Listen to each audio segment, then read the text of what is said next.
But I am so glad to see you guys here today. Everyone seems so dressed up. Y'all look great. But that's a problem. Because you're a time. And I know we're all here. Some of us may not be pros like the Green Party. All of us sometimes go to global warming, carbon gas emissions, or going green when we think of climate change. But there is so much stuff that we are doing in our daily lives that are changing the way our environment is functioning. Like I mentioned earlier, fast fashion is one of the largest industries. It's a multi-billion-dollar industry, and they're eating away at your money and the environment as well. And this goes into a series of issues. But I know, we love shopping. We love looking like the Walmart version of Kim Kardashian. We love it. It makes us feel good. But because of that, on average, the American buys 53 articles of clothing a year. And H&M, Zehra, Forever 21, and thousands of other companies that are within this industry take this to their advantage. And they release 52 seasons of clothes a year. That's more than how many items are on the KFC menu. Colonel Sanders, step it up. And that's more than how many weeks there are in a year. It's about the same. We used to have 4 seasons, and now there's 52 seasons of clothing, which is wasting tons and tons of natural resources, specifically water. There is so much water that is used in just making one pair of jeans. Around 1,750 gallons of water is used to make one pair of jeans, and for a hoodie, the youth love this. Hoodies, we love buying them. They take 1,715 gallons of water just to make one. That is an enormous amount of water, and just imagine how many people are investing in these stores to look nice, like the Walmart version of Kim Kardashian. It's not okay. And it's not just hoodies and jeans, it's other materials that they're using to make these clothes.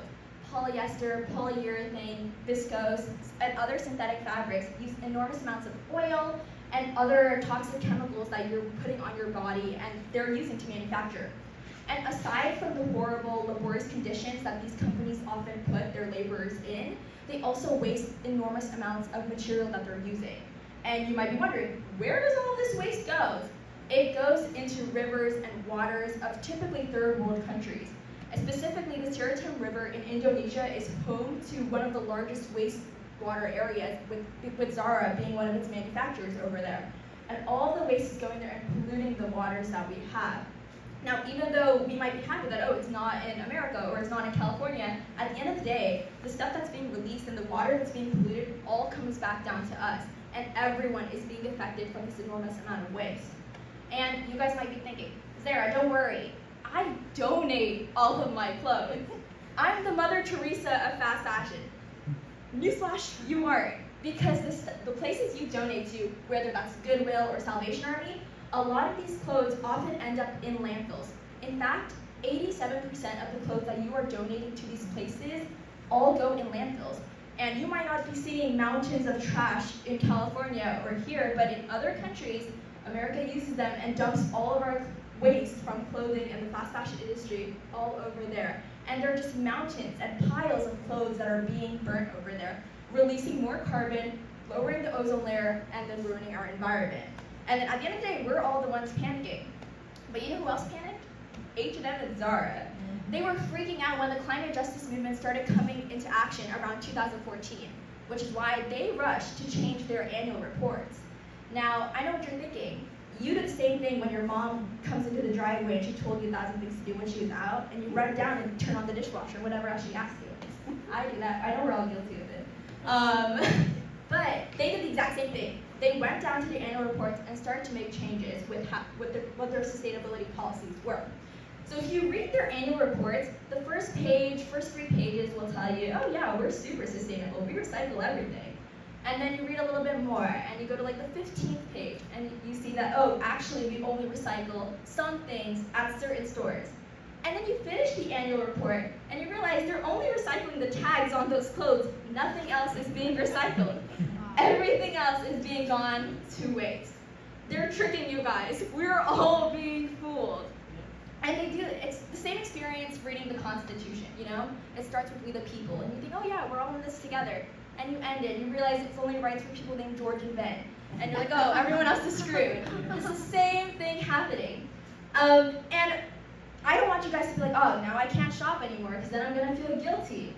And you should feel guilty, because these companies have created new sustainable lines called Joy Life and Conscious to make you feel good about when you're shopping. You're like, oh, I'm helping the environment by looking like the Walmart version of Kim Kardashian. They make you feel good about it, and you feel like you're suddenly helping the environment, but you're not. Because when you read the descriptions of these clothes, they throw out terms like sustainably grown cotton, ecologically friendly oil being used in polyurethane. That stuff doesn't exist. It's like when Chipotle talks about food safety, or Subway talks about meat. It's not real. They throw out these terms, sustainable and eco-friendly, to make it seem that that's really what they're doing. But you can just write anything on their website, and it's important to do a little bit of digging. Now, I also love shopping at these stores. I mean, my name is Zehra. I think Zara named themselves after me. I think that's what it's all about. But I realized that we can't single-handedly change the multi-billion-dollar industries. These are huge companies.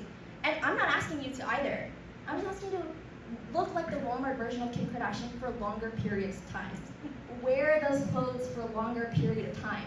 That truly will change the way that a lot of other shoppers view the industry, and that will cause those markets to change as a result. I'm not saying it's going to be an overnight change. That's not going to happen. But you will have to take some time, it will take years, and you'll have to change those habits. So just wear your clothes for a longer amount of time. Because that amount of water you're wearing, like, you look drippy. I mean, pun intended. But just look drippier for a longer time. And that truly will change the way that people perceive the fashion industry. And people might even question why you're wearing out-of-season pants. It won't matter. Because in this world, the good thing is, you don't have to wear a cape to be a superhero. You just have to wear an out-of-season cape to be a superhero. Yeah.